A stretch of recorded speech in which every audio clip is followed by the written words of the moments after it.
अब 1 साल रह गया। लोकसभा चुनाव में तो शायद 1 साल से भी कम, 11 महीने में चुनाव का बिगुल बच जाएगा। आपके बीच में हम लोग सारे आएंगे लोकसभा चुनाव में। मगर इस बार लोकसभा के साथ विधानसभा का भी चुनाव, इस बार अटकलें लगाई जा रही हैं। और ये अटकलें हमसे ज़्यादा, जब अभी पीछे बीजेपी के अंदर आपको याद होगा, 1-2 महीने पहले बीजेपी के जो केंद्रीय गृह मंत्री हैं अमित शाह जी आए थे हरियाणा में। उनका 2 दिन का प्रोग्राम था।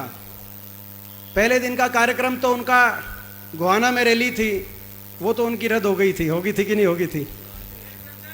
वो रैली तो रद्द हो गई थी।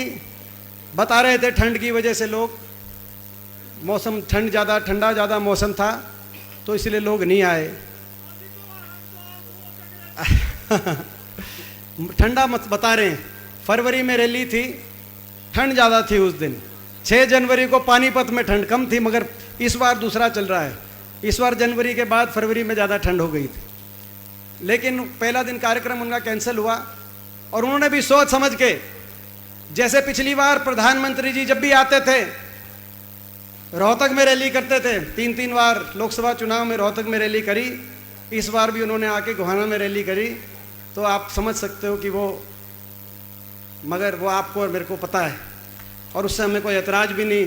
वो अगर चुनौती देते हैं तो उस चुनौती को स्वीकार करते हैं। लेकिन वो जब अपने 2 दिन के कार्यक्रम, पहले दिन कैंसिल हो गया, दूसरे दिन के बाद जब जाने लगे तो उन्होंने बीजेपी के कार्यकर्ताओं को कहा कि तैयारी रखो, इस बार लोकसभा के साथ विधानसभा चुनाव होने की संभावना की तैयारी रखो। अखबार में मैंने पढ़ी तो इससे एक बात स्पष्ट हो गई कि उनको भी समझ में आ गया कि ये जो प्रदेश में सरकार है, खट्टर सरकार, ये लोकसभा चुनाव तो आप खींच सकते हो, लेकिन लोकसभा चुनाव के बाद बीजेपी के और जेजेपी के विधायक जब आखिरी 6 महीने की बात आएगी तो वो काबू में नहीं रहेंगे। तो उनने तभी ये कहा कि लोकसभा चुनाव के बाद तो पंजे उखड़ते दिख रहे हैं, साथ ही इलेक्शन की बात आई। कुल मिला के 1 साल रह गया और इसीलिए आपके और हमारे सोचने विचारने का समय। 9 साल पहले हरियाणा के लोगों ने बड़े विश्वास के साथ ये सरकार बनाई थी। पूरे प्रदेश ने इनका साथ दिया, यहाँ से भी चुन के गए, पूरे हरियाणा में अलग अलग जगह से चुन के गए और खट्टर सरकार ने जन्म लिया 9 साल पहले। आज ये सोचने का समय, 9 साल में इन्होंने प्रदेश के लिए क्या किया, क्या नहीं किया, इनके सारे निर्णय, सारी इनका चाल चरित्र, चेहरा, सब कुछ धरती पे क्या परिणाम आए इनके फैसलों के। 9 साल बहुत बड़ा समय होता है। जो हरियाणा 2014 से पहले, जब भाजपा की सरकार बनी, उससे पहले कांग्रेस की सरकार में, हुड्डा सरकार में, देश में विकास दर में नंबर 1 था। हम प्रति व्यक्ति आय में नंबर 1 थे, प्रति व्यक्ति निवेश में यानी कि इन्वेस्टमेंट में नंबर 1 थे। गुजरात से 3 गुना इन्वेस्टमेंट हमारे हरियाणा में हो रहा था। कहीं थर्मल के कारखाने लग रहे थे, खानपुर में, खेदड़ में, झाड़ली में, तो कहीं एम्स के अस्पताल आ रहे थे, कहीं बहादुरगढ़ में मेट्रो आ रही थी, तो मानेसर में इंडस्ट्रियल मॉडल टाउनशिप बन रहा था, रोहतक में IMT स्थापित की जा रही थी। पूरे प्रदेश में विकास और निवेश हो रहा था। रोजगार सृजन में हम देश में सबसे आगे थे। कृषि उत्पादकता में, किसान के हितकारी फैसलों में हरियाणा का नाम आता था, देश में सबसे आगे।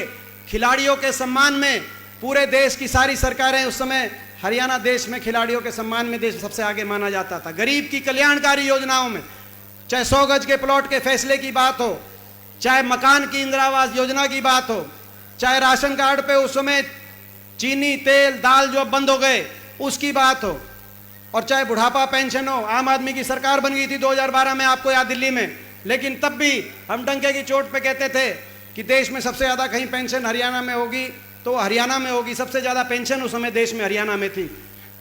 हमसे जुड़े रहने के लिए हमारे YouTube चैनल को सब्सक्राइब करें और नई वीडियो की नोटिफिकेशन के लिए बेल आइकॉन को दबाएं। अगर आप ये वीडियो Facebook पर देख रहे हैं तो लाइक जरूर करें और ज्यादा से ज्यादा शेयर करें। धन्यवाद।